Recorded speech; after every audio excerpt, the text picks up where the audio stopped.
वंदे मातरम जी। हम आज आए हैं महिला हाट, किताबों का बाजार जहाँ पे शिफ्ट हो गया है। और हम देखते हैं आज कोई अच्छी किताबें हमको पढ़ने के लिए मिल जाए।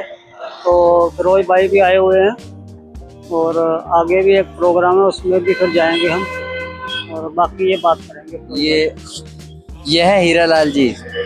हमारे चैनल पे इनका जो पॉडकास्ट हुआ था बहुत पहले पुराना हुआ था, तो अब बहुत दिनों बाद मिल रहे हैं। पंजाब से ये आए हुए हैं, तो आज हम इनके साथ घूमेंगे दिल्ली की एक मार्केट जो पहले रोड पे लगती थी, किताबों की मार्केट है ना, और अब वो शिफ्ट हो गई है महिला हाट पे।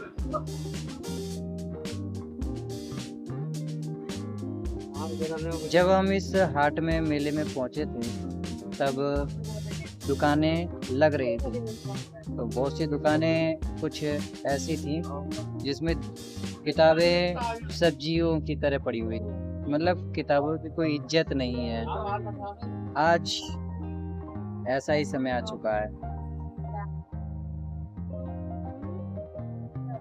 इसमें कुछ किताबें ऐसी थी जिसमें हम पहले रिसर्च करते थे, वन आई लूसीफर वाले, one world army, one world religion, मतलब न्यू वर्ल्ड ऑर्डर की भी कुछ बातें हैं। 1984 की भी एक जॉर्ज ऑरवेल की किताब थी जिसमें फ्यूचर में किस तरीके से लोगों को गुलाम बनाया जाएगा, इस तरह की कहानियाँ उसमें दी हुई थी।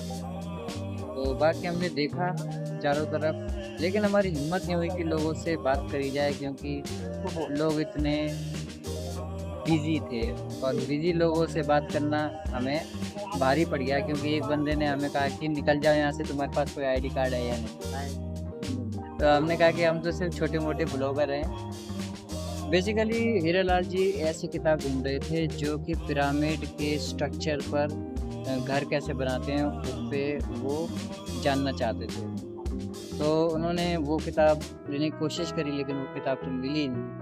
लेकिन उन्होंने एक किताब ली जो अम्बेडकर के ऊपर थी, जातिवाद के ऊपर। हालांकि जो सही इन्फॉर्मेशन है वो ज्योतिबा फुले और ये दलित समाज के पास जो इन्फॉर्मेशन है वो गलत है, लेकिन उनका मन उसी में लगता है कि वो पिछड़ेपन को फील ही करना चाहते हैं हमेशा।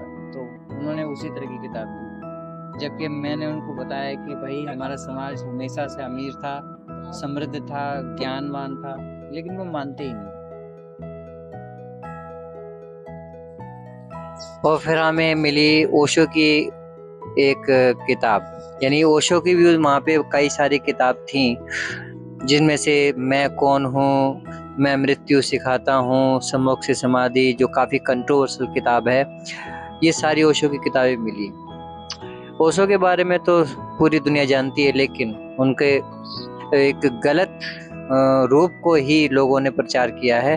उनका जो सही रूप है वो ध्यान और मेडिटेशन के रूप में ही होता है। बेसिक जो ज्ञान होना चाहिए इंसान को इवॉल्व करने के लिए, वो अनुशासन होता है।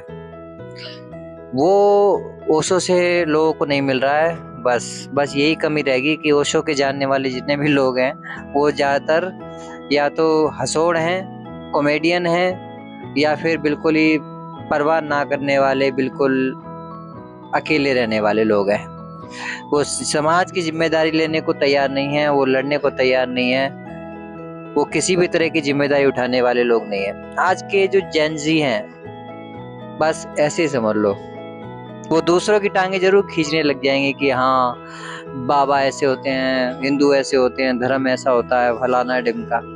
और जो कुछ भी ऊंच नीच की भावना जो थी, जो मैकोले शिक्षा पद्धति ने और उनके षड्यंत्र ने फैलाई थी समाज में, तो ओशो उस पे ही बोले थे। उन्होंने, ओशो को कभी षड्यंत्र का पता ही नहीं चला कि षड्यंत्र क्या क्या चल रहे हैं समाज में। और इसी बीच में एक भाई साहब भी मिले जिनसे हमारी कुछ बातचीत भी हुई, तो सुनिए उनके कुछ अंश। कौन कौन सी विषय की किताबें? वो तो आप देखो भाई साहब, बताओगे कि सारी किताब मिक्स पड़ी है इसके अंदर। ये काम आप कितने सालों से कर रहे हैं? मैं तो भाई साहब जब मैं 15 साल का तब से कर रहा हूँ। मैं तो 15 साल? हाँ, जब मैं 15 साल का था। इससे नहीं काम? हाँ बिल्कुल, ये भी क्या नाम है आपका? मेरा नाम है राम लखन। राम लखन जी, इसमें सारी भगवान की जो किताबें हैं वो भी मिक्स हो रही है? नहीं, भगवान की किताब इसमें कोई भी नहीं होगी इसके अंदर। दिक्कत को किसी ने डाल दिया तो मैं कह नहीं सकता, ये किताब नहीं है वो। भगवान नहीं है ये भगवान ये संत नहीं, एक नहीं। तरीके से 50 रुपये, 50 रुपये बेटा।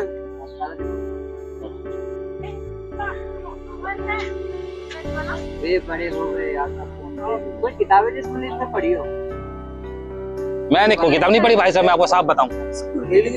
मैंने स्कूल की किताब तो कभी पढ़ी नहीं। कौन सी भैया? ये वाले। तो मैं किताब बेच रहा था। स्कैनर बेटा है, ये लो। जो की किताब है, ये है अष्टावक्र महागीता भाग 8। ये जो भगवान कृष्ण के बाद जो गीता मानी जाती है वो अष्टावक्र की मानी जाती है। वो गीता नहीं कहते, उसको महागीता कहते हैं। ये पुस्तक विक्रेता ये कह रहे कि भगवान की कोई किताब इसमें नहीं पढ़ी है। अब ये बताओ, ये अष्टावक्र हैं वो भगवान नहीं थे क्या? क्या वो संत नहीं थे? क्या वो धर्म के मर्मज्ञ नहीं थे? दशरथ जो राजा जनक को जिन्होंने ज्ञान दिया था, लेकिन इनको हीरालाल जी दिखते ही नहीं है कि भगवान मतलब क्या है। कुछ पसंद आ रही तो क्या बताएंगे कि भगवान। हाँ, हीरालाल जी क्रांतिकारी है ना।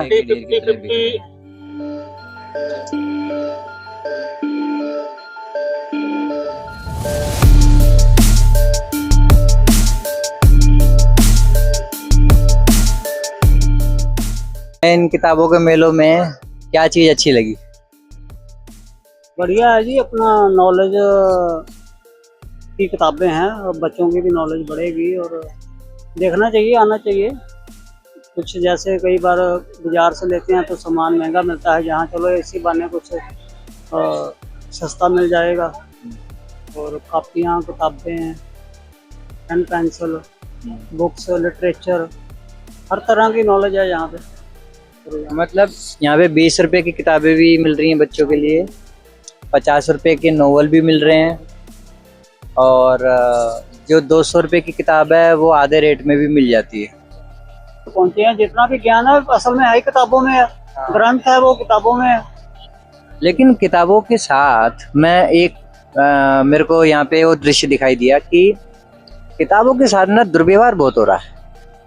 मतलब किताबों के ऊपर पैर रखना, किताबों पे चलना कूदना, ये मतलब किताबों को मैट समझ रखा है बिल्कुल ही।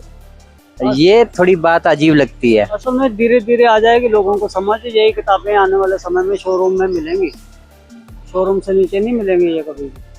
और थोड़ा समय रुक जाइए, ये शोरूम में ही मिलेगी और लोग ढूंढते फिरेंगे किताबें ये वाली। तो अब चलने का टाइम हो चुका है और मुझे लगता है कि हमने काफ़ी टाइम गुजार लिया, तो अब निकलते हैं।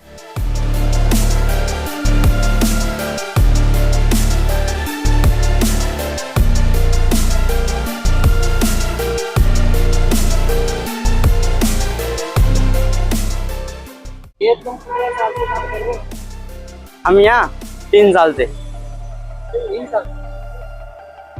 इससे पहले नहीं उधर आगे यहाँ सिर्फ संडे वाले दिन लगती है, बाकी दिन उधर ही लगती है। ये है अरुण भाई के ब्रेड पकोड़े। जब आओगे किताबें खरीदने तो इनके ब्रेड पकोड़े जरूर खाना।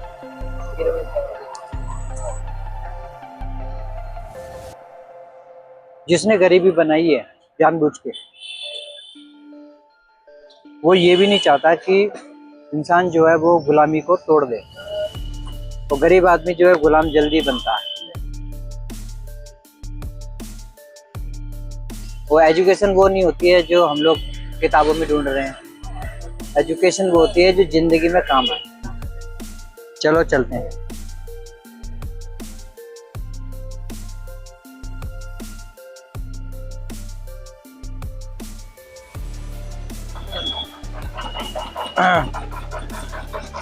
ये लो भाई, तुम अपने पैसे लो। चल जाएंगे? क्यों नहीं चलेंगे ये बताओ। इसमें क्या कमी है? कोई नहीं है, कोई लेता नहीं। इसमें देखो भारत सरकार का रुपया भी छपा हुआ है, वो तो छपा हुआ। ये भी है। तो इसमें क्या कमी है कि जनता में ये नहीं चल रहे? जनता नहीं ले रही है ना, जनता नहीं ले रही है। तो ये तो भैया है जो हिम्मत कर रहे हैं लेने की, लेकिन हमने कई जगह लोगों से बात करी है, वो इसको मना करते हैं। तो अब चलते हैं कि ये मेट्रो में ये सिक्के रिलीज करे हैं, तो इनसे पूछेंगे कि ये सिक्के पब्लिक में नहीं चल रहे, आपने ये क्यों बनाए?